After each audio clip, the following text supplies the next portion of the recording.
good afternoon, good evening. Doesn't matter where you are. I wanted to you to enjoy this moment. This is my first day. This is RC Cast, is a podcast, and I'm here. This is Vira Jones. I invite her to be my first guest because she has a beautiful story. Her life is an example, and I'm pretty happy. I'm very happy being here and having this opportunity to interview you. Vira Jones, welcome to my studio. This is RC Cast, and you are the first one. Thank you. I feel honored to be the very first one. I can't think of anywhere else I'd rather be than with my close friend, Rosalie Schiff. And congratulations, this is a beautiful studio. Thank you so much. One of the reasons I invite her is because I met her around 2015 at the church, and she was one lovable person. She she approached me, she talked to me, and she cared about me a lot. And then I learned a lot from her along the years. And along the years, I learned about her life and what she went through. And I could never ever imagine that you went through everything you went through in this life because she's so strong. She's so firm the way she speaks and she carries her life. She handles and manages her life. And then I want to share this with you guys because I'm pretty sure each one of you that hear this story, you're gonna be blessed. Your mind, you're gonna be whoa, how she could handle in this very beautiful way. Let's start talking about your childhood because I met you Many years ago. yeah, and I met you here in Los Angeles, but you're not from Los Angeles, right? Not at all. Where are you from? I'm from Washington State in the Pacific Northwest, where we have 4 seasons. And I was born in Seattle and raised in Spokane, Washington. Spokane, Washington. It's very cold out there, right? Very cold. That's why I'm not there anymore. Can you talk about your parents and how you grew up? Okay. Well, as I said, I was born in Seattle, and my mother moved from Shreveport, Louisiana. She did not want to be in the South anymore. She felt like as a black person, she wouldn't have a lot of opportunities. Mm. So she moved as far away from the South as she could get, which was Seattle. Wow. And I was born there, but then she met and married my stepfather and moved to Spokane, Washington. And that's where I grew up at. I went to school there. I went to a little bit of college there. All my formative days were in Spokane with those 4 seasons of weather. So I went to a private school, St. Anne's Catholic School, with the nuns, and we would call them the Holy Penguins because of the way they dressed. Yeah, But I'm glad unique, I had a good education with them. It was a safe place, right? Very. Because they are very strict yes. in their religion. I wore uniforms. I had to match every day, which is why I don't like anything that looks like anyone else now. I like to be original. Very nice. And then I know you cook very well. And then I know it's connected with your mom, your dad too, right? Yes, yes. At one time, my father owned a restaurant, a barbecue restaurant in Spokane. And he was very popular. A lot of people came and enjoyed his food. And my mother was a gourmet cook. And she worked for very wealthy people, and they trained her on the types of food they like to eat. So she would come home and surprise us with all these fancy dishes. So I had my father who was a chef, I had my mother who was a cook. So I think I inherited it. Yeah, I tried so many times, and yeah, you did it. Okay, and how did you get here in LA?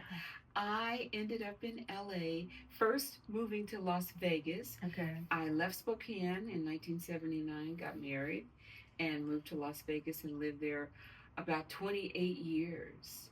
And all this time I had wanted to go back to school. But toward like the 23rd, 24th year in Vegas, I re-entered the educational system. I Okay. got my associate's degree, Mhm. my bachelor's degree, my master's degree, and a PhD. Wow. And after I got the PhD, I started looking for jobs as a professor. And California State University at Fullerton was hiring. So I put in my application. They flew me out and interviewed me, and then Wow. they hired me.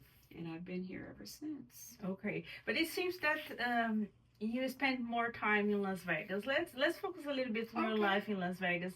So you left Spokane, went to Vegas. You Mm-hmm. marry in Spokane or Mm-hmm. in In Vegas? Spokane. In Spokane. Mm-hmm. Okay, and then you move your family Yes. to Vegas. Yes. And they, how many kids did you have? I have 3 children. Two, I have a daughter three. and 2 sons. Mm-hmm. A daughter and 2 sons. Okay. Mm-hmm. And how was your life in Vegas? Very hot. Oh yeah, yeah, that's very, very hot It was state. very hot. I started out a housewife. I stayed home with my children because I didn't know anybody. My family wasn't there. So I said, I don't think anyone can take care of them better than me. Oh, of course. So my husband worked for the post office. He made a pretty good living. So I decided I'm going to stay home and raise my own children. So I stayed home until all my children were in school. Mhm. And then my first job was at their school. I was walking them to school every day, and they offered me a job. So that was my first job, working at the school that my children attended. And I stayed there several years, but then I became interested in going back to school and Mhm. getting my degree. So at that time you had the bachelor's degree already? No, I had just taken a few classes on my own. I didn't even have an associate's degree. But what really drove me to getting a degree was my mother, before she passed away, had begged and pleaded with me to go to school. But I took another route. I went to school 1 year, dropped out, and I became a mom. Mhm. And so I had other priorities. Yes. But I knew I had broke her heart because she couldn't go to school when she was growing up. I'm her only daughter, the youngest child. And so I always carried a sense of responsibility that if I get another chance, I'm going to go back to school. And even though she's in heaven, I got that degree for her. Yeah, amazing. And then you stay like how many years teaching? I spent about 17 years. 17 years. Yes, in Wow. Las Vegas. First as a teacher's assistant, helping the teachers. And the teachers are the ones that encouraged me to get my degree to teach. They said, you can do this. I was assisting them, but a lot of times they would put me in charge and give me assignments to do, and I enjoyed it. And so because they were supportive, I went back to school and got my degree. And then I taught for about 4 years.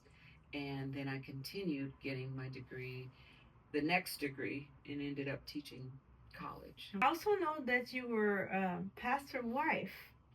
Yeah. So you have your strong religion part on you too. That was very interesting life. It was. I didn't grow up in church. Well, I went to church as a child at a Catholic church. Very different than the Black Pentecostal church. Oh, it was Pentecostal. Yes. So when I got married, my husband was a minister. His father was a bishop. So after his father retired, he became the pastor. And I became the first lady. Wow. For about 20 years, I was the first lady 20 of a years. church. I enjoyed it. I loved people. I taught Sunday school. I sang in the choir. I picked people up for church. I cooked for the church. I cleaned the church. You did everything. A lot of work. A lot of work. 20 years. Yes. Okay. But I loved Congratulations. enjoying the people of God. I love God and I love His people. Then I think that something happens in that moment when you are at the church that Mhm. changed your life, right? Absolutely. I really thought when I got married, this is it, I'm going to have this not perfect life, but a good life. Yeah. But it didn't turn out that way. There were some problems in the marriage, and I couldn't get around them. I tried, and I was faithful, and I prayed. But after a while, it was really obvious to me that this wasn't going to work. Wow. And so I was so grateful that I was getting my education because I was soon going to be the breadwinner of my family. And although my children were all grown, I still had a duty to take care of them. My daughter was attending college. I had a grandson by then. Wow. So not only was I responsible for me, but I wanted to be able to continue to help them. But in the middle of my PhD program, I did get a divorce, Wow. and it was traumatic because I just wanted to marry one time. Yes. But it happened, and that's where grace came in. I Mhm. learned to accept the grace of God in our failures, because if we had perfect lives, we wouldn't need God. Exactly. But I just leaned on Him, and He took care of me. Had some dark days, but overall, He was just faithful in Mhm. allowing me to finish my degree. Yeah, now you have your PhD. Yes, I have a PhD. It was one of the reasons that you moved to LA too, right? Absolutely. I was hired at State University, California State, at Fullerton, and I started working there in 2009, and I've been there 15 years. 15. Yes. Wow. The Lord has really blessed me through the opportunity at the university. I've been all over the world. I do workshops in other countries. I've been to Russia twice, China, Australia, Dubai. Wow. I've been to Africa 4 times. Just I just got back from Ghana, and I have other I saw some interests. pictures. Yes, I had a wonderful time. I did a month-long study abroad with students in Ghana. So I feel like these are all things that God did just to encourage my heart, and also was part of my healing process to go and interact with other cultures, see how they lived, and it just let me know how universal the Lord is in His love for us. Yeah, it is impressive the way you turn around, right? Because and you did something different, because some people they just stop and start crying and complaining. They don't have that energy Right. to change and say, you know what, I need to focus in my life, and I want to do um, something for myself, for Right. me, right? So you study, you did your therapy, and then I have to say, sometimes as a Christians, we don't believe that some professionals can help us. Yeah, and then how long have you been in therapy? Oh, ever since my son passed. Well, we haven't even talked about that yet. Oh, yeah. But I knew, because of my educational background, that God had given gifts to men so we could help each other. If I have a broken arm, I go see an orthopedic specialist. I see an eye doctor for my eyes. So mentally, I knew that I needed to check in with the mental health specialist to see how this grieving process was going to affect my life after I lost a child, my first child. And you lost two? I lost 2 children. I lost my first son. He was 21 years old in 2004, before I was divorced. I was still married, and he had gotten involved in drugs, and he was selling drugs. And unfortunately, someone shot him one morning, and I got a call that he had passed. And that was devastating. But I won't say I held on to God. God held on to me and just encouraged me and got me through it. And I was able to continue with school and finish school. And then, I'll tell you the rest when you ask. But that's how that happened. Yeah, you can keep going. Yeah. And then I think that I was present in your life when you lost your second child. Absolutely, right? Yeah. We had met. How long ago? 5 years? In 2016, 8 years ago. 8 years ago, yeah. Yes. I had another son who had served in Afghanistan and Iraq, and he came home with an addiction, and I was unable to work with him. He was in treatment centers, in and out. But the good news about that is, toward the end of his life, he had found a treatment center where they took care of animals on a farm, and it was the most peaceful I had seen him during the addiction. And that was my last few months with him. He left the farm, and came to visit and said, Mom, I want to see you for Mother's Day. So I met him in Las Vegas. We had a beautiful day. And about a week after that, he died of an overdose, a fentanyl overdose. And so that was another tragic situation that I found myself in. But the Lord held me together, and I cried and I was sad, but I could sense that the Lord was with me and that I wasn't alone. And it was the Lord that carried me. Literally, I felt like His arms were around me, and He brought me through that. And I really appreciate that I was able to keep going. I never stopped working. Yeah. In fact, the day he died, I went to work. And I said, there's nothing I can do. I thought about the scriptures that said when David's son died and his servants were worried about him. And then he told them, he said, he can't come to me, but I can go to him. And so it gave me comfort to know that while on this side I may never see him again, Yeah. but I do believe that he loved God and that on the other side I would see him. We would be reunited. So there were a lot of things I think that the Lord did for me with my mother's heart that only God could do in comforting me and letting me know that I could make it. Another thing I had heard was a message preached by Jensen Franklin. And his message was, He's the God of what I had, He's the God of what I lost, and He's the God of what I have left. Yeah. And so I redirected my thoughts toward the one child that I have left and my grandson, and I wanted to be there for them and not shy away from giving them my affection, my time, and my energy, because I had to celebrate what I had left. Exactly. And continue on with life. My name Vida means life. Yes. And I felt like God wanted me to live. And I felt like both of the sons that passed, if they could give me a message, they would say, live, mommy, live. And so that's what I try to do. In honor of them, I try to live. So, Vida, you are a warrior. That's a beautiful story.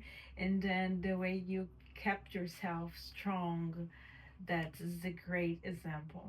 If you could rank 2 or 3 things that is very important to you, it was very important to you to keep yourself together, what it would be? I think just daily going to God. And when I say going to God, I don't mean it in terms of the church, just going to church. But I think being honest and just raw and real. Like, God, I don't want to do this anymore. Whatever emotion comes up, accept. Right. I try to accept it. I don't try to pretend Yeah. that I'm doing good on days that I'm not. And the other thing I think God gifted me with was a crazy sense of humor. Mm-hmm. I find the funniest things to laugh about. If I haven't laughed in a day or two, I find a comedian. And Angela Johnson is one of my favorites. And I listen to her because I know it's important. Because a merry heart doeth good, like a medicine. And so I try to find something that will cheer me. And then I love taking care of people.